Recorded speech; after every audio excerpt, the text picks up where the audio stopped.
अपने मन की जो बातें हम औरों से नहीं कह पाते, वे बातें हम खुद से अकेलेपन की स्थिति में अक्सर कर लेते हैं। अकेलेपन के कारण तो कई हो सकते हैं, लेकिन अकेलेपन की स्थिति दो तरह से हो सकती है, सकारात्मक और नकारात्मक। नकारात्मक अकेलापन घातक है, सकारात्मक अकेलापन सृजनात्मक होता है। जबकि अकेलेपन की नकारात्मक पहलू को सीधा संबंध अवसाद और तनाव की स्थितियों से है, सकारात्मक अकेलापन की स्थिति में व्यक्ति आत्मावलोकन करता है। इस परम स्थिति में रचनात्मक हो जाना सहज संभाव्य है। विश्व के अधिकांश महान कलाकार और लेखक इसी सकारात्मक अकेलेपन की उपज हैं। श्री कृष्ण जी कहते हैं, मनुष्य एक सामाजिक प्राणी है, यानी वो अकेले जिंदगी बसर नहीं कर सकता। लोगों से घुलना मिलना, उनके साथ वक्त बिताना, मिलजुल कर जश्न मनाना हमारी फितरत है और ज़रूरत भी।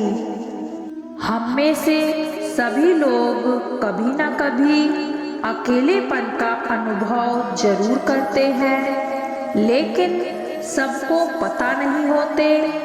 कई बार तमाम रिश्ते नाते होते हुए भी और बहुत सारे दोस्त होते हुए भी हम अकेलापन महसूस करते हैं।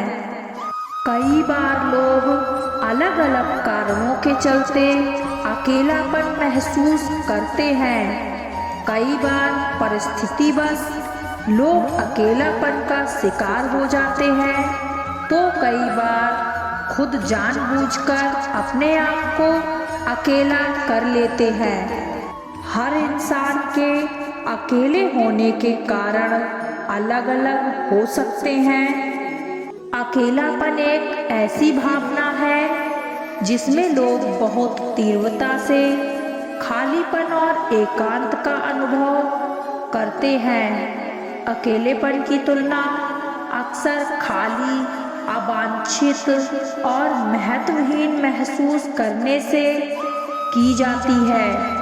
अकेले व्यक्ति को मजबूत पारस्परिक संबंध बनाने में कठिनाई होती है। दरअसल बहुत से लोगों के होते हुए भी आप अपने आप को तब अकेला महसूस करते हैं जब आपको दूसरे लोगों से सपोर्ट नहीं मिलता, ज़रूरत के समय सहारा नहीं मिलता।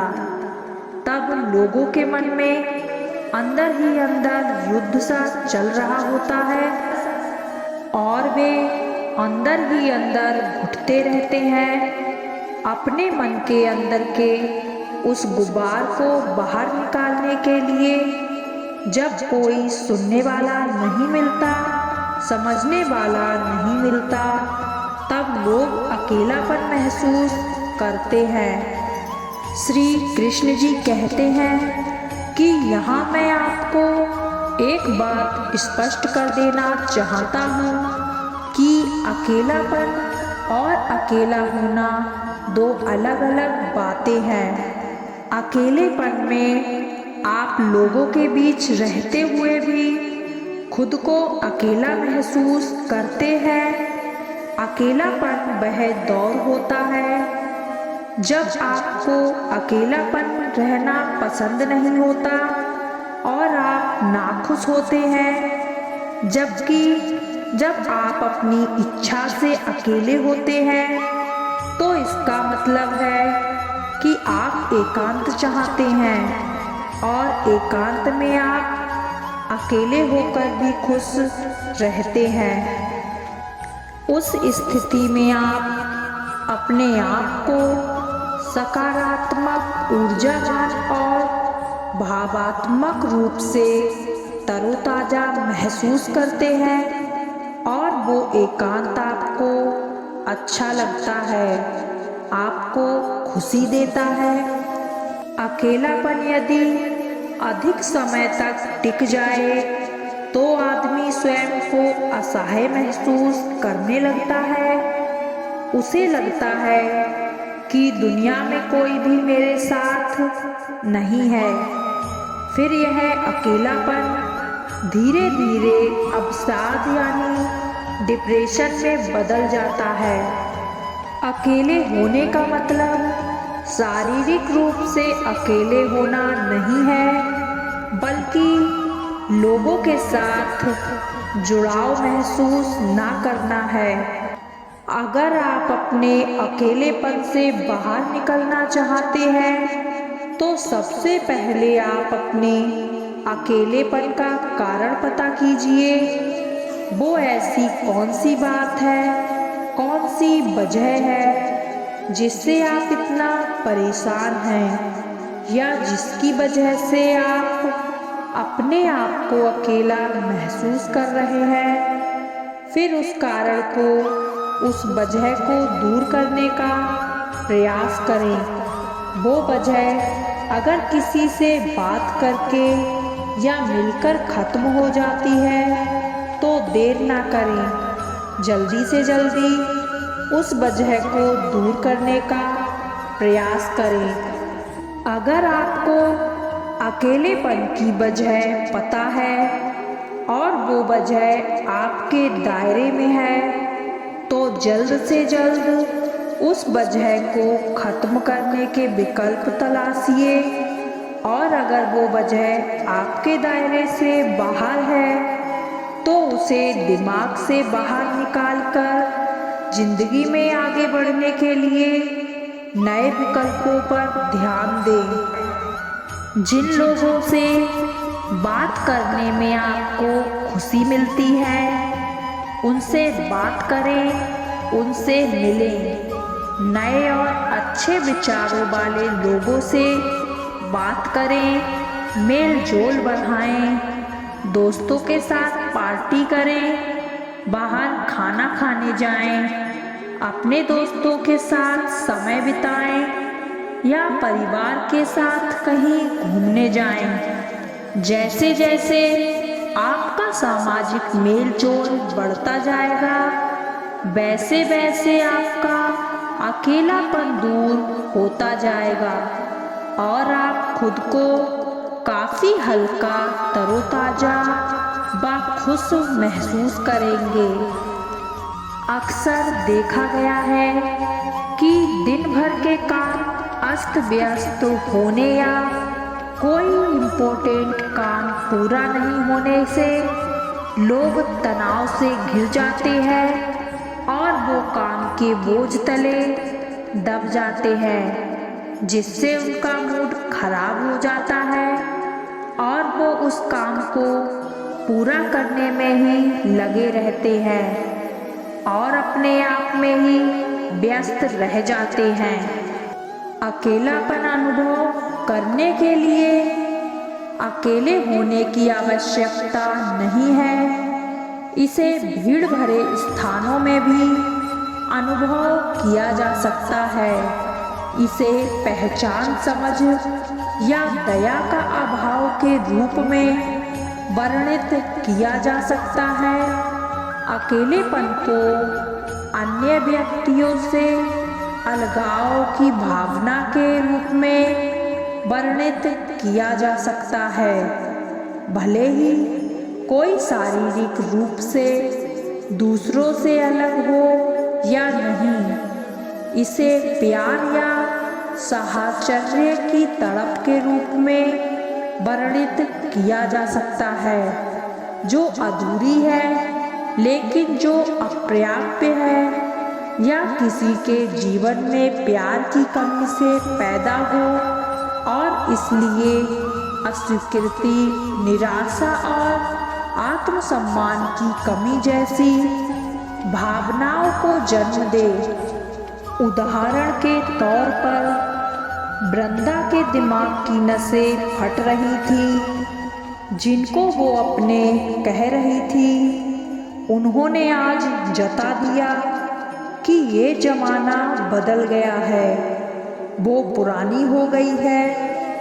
आज की नई पीढ़ी खुद को मानसिक तौर पर कुछ ज़्यादा ही समझदार समझ रही थी।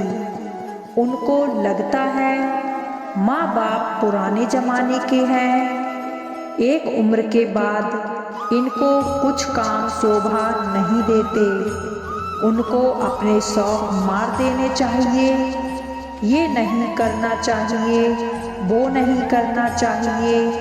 माँ का अकेलापन नहीं दिखता। अकेलापन दूर करने के तरीके खटक रहे हैं, जिसे मैंने सब कुछ सिखाए, आज वो मुझे सिखाने निकले हैं। वृंदा के घर में कदम रखते ही 2 बेटे और 2 बहुओं के चेहरे पर अजीब से भाव आ गए, जैसे वृंदा कोई गलत काम करके लौटी हो। वृंदा ने किसी को नोटिस नहीं किया तो उनकी अकुहाट और बढ़ने लगी। वृंदा ने टीवी ऑन किया और नए गाने सुनने लगी तो बड़े बेटे के दिमाग का पारा चढ़ गया। टीवी बंद करके वृंदा के सामने बैठ गया। मॉम, ये सब क्या है? उम्र का तो ख्याल कीजिए, और ये लिखना विखना आपके बस की बात नहीं। फालतू में टाइम पास मत कीजिए। आपकी बहुएं भी शिकायत कर रही हैं कि सासू माँ सटिया गई हैं। भजन कीर्तन की उम्र में अब हमसे बराबरी कर रही हैं। आज भी आप सुबह से गायब थीं, ना कुछ बता कर गई, ना फोन उठा रही थीं। आखिर ये सब क्यों कर रही हो? घर पर बैठकर 2 टाइम का खाना खाओ और आराम से भजन कीर्तन करो। बहुएं इतरा रही थी कि देखो डांट पड़ी, इस उम्र में चली थी खुद को ग्रूमिंग करने। वृंदा ने गुस्से को कंट्रोल किया और इनविटेशन कार्ड आगे धर दिया और बोला, आज मैं यहाँ गई थी। ये कार्ड मैंने सबको दिखाकर 4 दिन पहले बोला था कि मेरी सोशल एक्टिविटी के सम्मान में हमारे राज्य के सीएम के हाथों मेरा सम्मान होने वाला है। हम सबको विद फैमिली जाना है, पर आप सबको मैं एक पुराने फर्नीचर सी बेकार चीज ही लगती हूँ, तो किसी ने नोटिस तक नहीं किया। आप सबके लिए ये मामूली बात थी, पर मेरे लिए बहुत बड़ी उपलब्धि। आज भी तुम सबके चेहरे की खुशी से ज़्यादा मेरे लिए और कुछ नहीं। पर आज आप में से कोई मेरी खुशी का हिस्सा बनना नहीं चाहते थे, तो आज किसको बताकर जाती और क्यों बताती? और बहुओं की तरफ देखे बिना ही वृंदा ने बोल दिया, मुझे लगता है कुछ लोग तो 50 के होते ही संन्यास ही ले लेंगे। क्या कुछ उम्र के बाद इंसान इंसान नहीं रहता? दिल नहीं रहता? मन नहीं रहता? शौक और इच्छाएं मर जाते हैं। एक दिन तुम सबको इस उम्र से सामना करना है, तो क्या तुम 2 वक्त खाना खाकर सिर्फ भजन करोगे? देखो बेटा, पहले तो मुझे ये बताओ कि इस उम्र में मुझे क्या करना चाहिए, क्या नहीं। ये बताने वाले तुम होते कौन हो? और कौन से ग्रंथ में उम्र की सीमा तय की है कि उम्र के एक पड़ाव पर कुछ काम नहीं करने चाहिए? रही बात मेरे मोबाइल में व्यस्त रहने की, तो ये बात तुम्हें सोचनी चाहिए कि क्यों आप सबके रहते मुझे आभासी लोगों का सहारा लेकर जिंदगी के लम्हे काटने पड़ रहे हैं। अरे तुमसे तो वो सब दोस्त अच्छे हैं जो दिन में 10 बार हाल पूछते हैं, 2 दिन ना दिखूं तो फिक्र करने लगते हैं।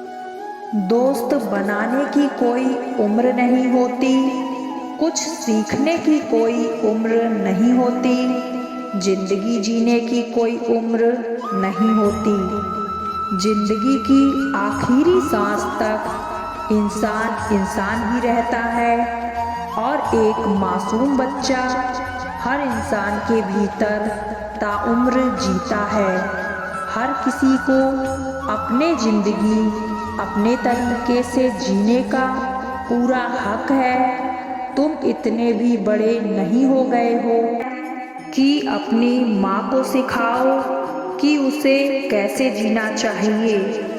वृंदा ने सबकी ओर देखकर बोल दिया कि अगर मेरा अपनी मर्जी के मुताबिक जीना किसी को पसंद नहीं तो कल से अपना इंतजाम कहीं और कर लो। ये घर मेरे पति का है, ये जिंदगी मेरी खुद की है। पति के पेंशन में गुजारा हो जाएगा।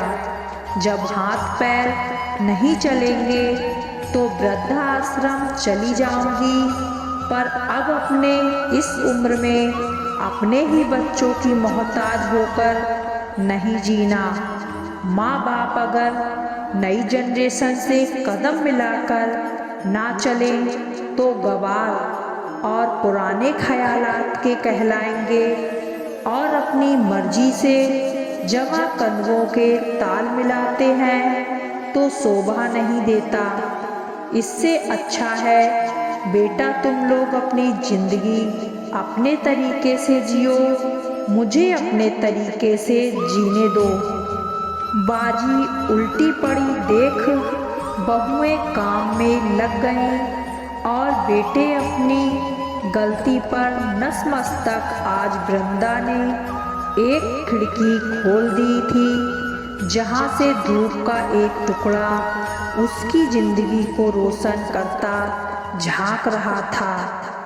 इसीलिए कहते हैं जिंदगी अकेले नहीं अपने हिसाब से जीनी चाहिए। उम्र चाहे जो भी हो।